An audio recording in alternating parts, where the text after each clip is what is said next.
Hello, this is Nathan Lott, and on today's video, I'm going to be talking about my favorite widgets on the iPhone and the iPad.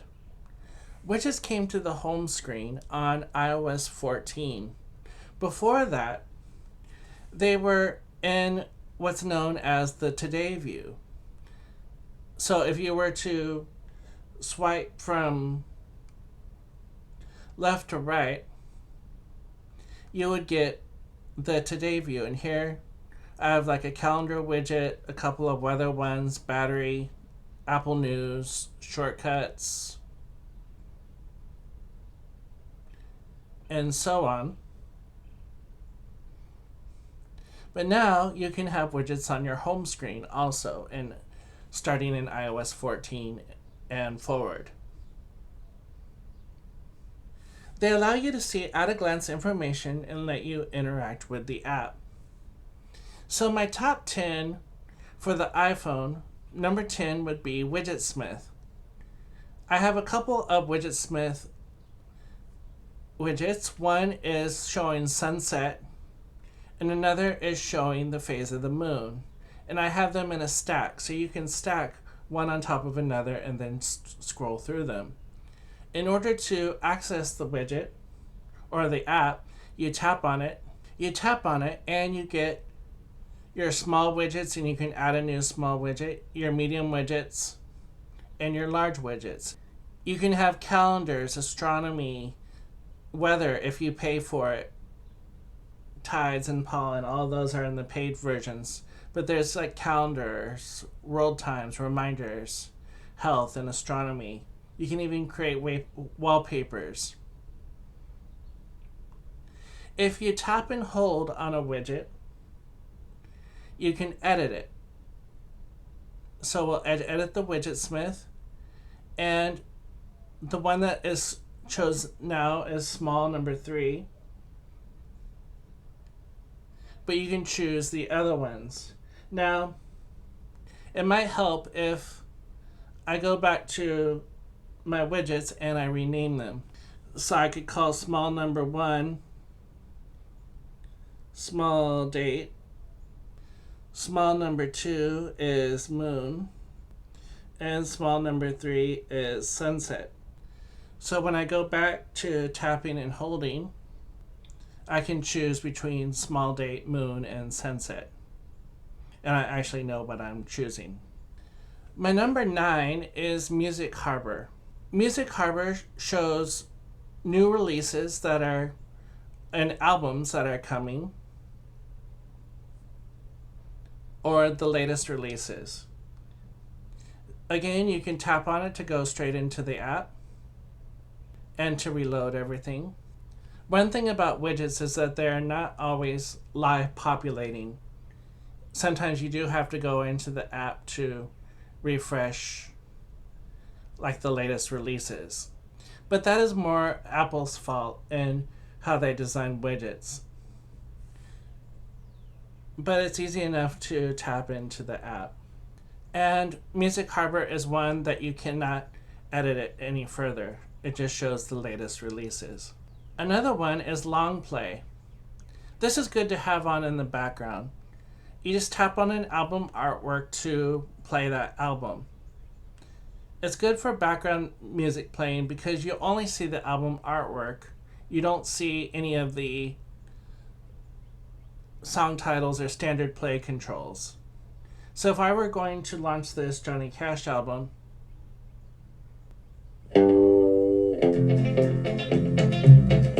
you can edit Longplay, and on tap, I just want to play it. Or I can view the albums, or I can play it on a different device like the HomePods or HomePod minis. But for action on tap, I'm just going to say play. You can sort by your different groups of albums: addiction, negligence, recency, stars, random, different day, different order. And then you can include the sort name. So if I wanted to play the Jimmy Buffett album,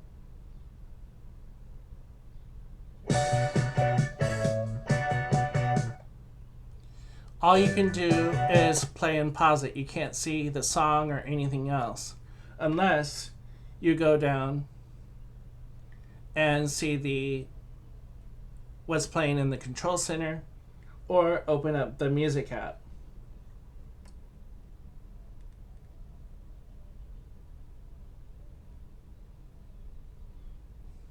And then you can see what's playing. Like I said, it's a lot better for background music. If you don't want to see, if you just want to see the album artwork and nothing else. Next is Siri Suggestions. And you would never know this widget was here if it weren't on wiggle mode. So if I tap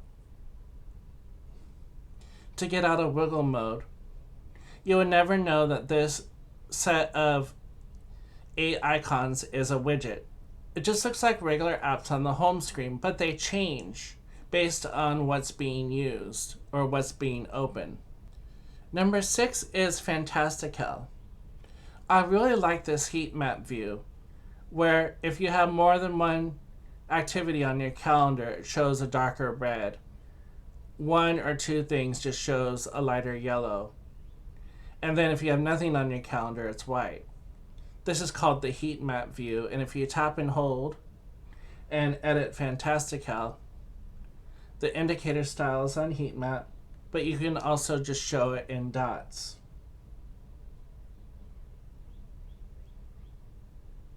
So 3 dots means that there are 3 activities for that day. 1 is 1 activity, but I like the heat map view. You can mirror the app with the calendar set and mirror the system, so dark and light mode. And then you can also show the item indicators. Number 5 on the list is shortcuts. So the medium shortcut widget shows 4 shortcuts. You can tap on it to edit it, and you can choose which folder you want. So maybe I'll try the music, since I have a lot of music widgets in this stack. So I have playlists, listens, musicals. And so I think that will fit because everything in this stack is related to music. It can be another convenient way to activate shortcuts.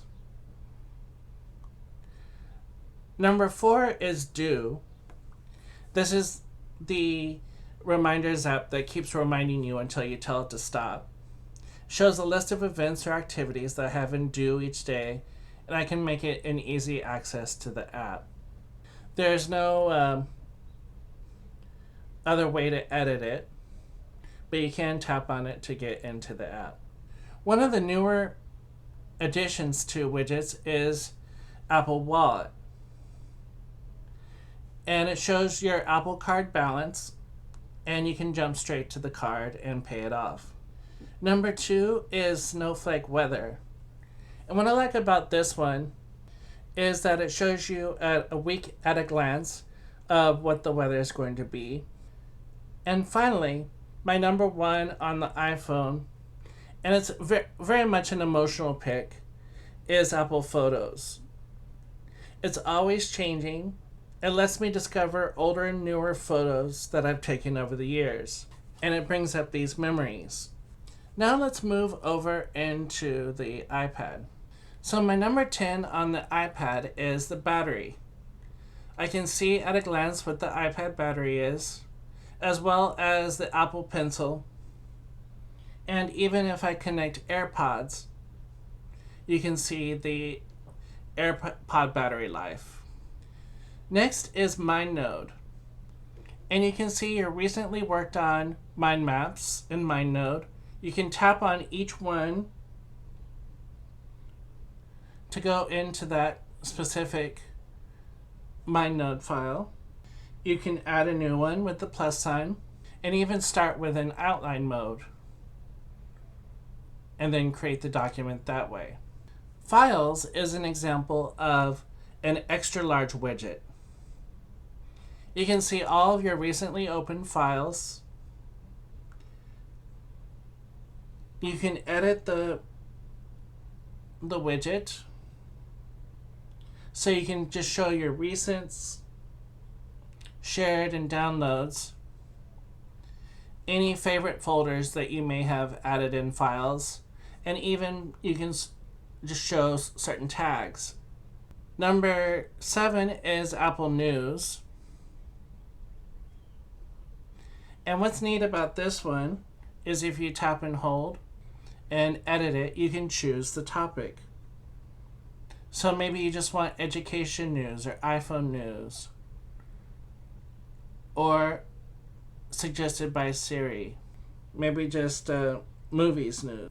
Apple Music is another one. This is another extra large widget if you want it. And it shows what is currently playing and the nice album art of albums or songs that I played recently. Apple Calendar shows what is going on for this day, and you can either mirror the calendar app or hide all day events.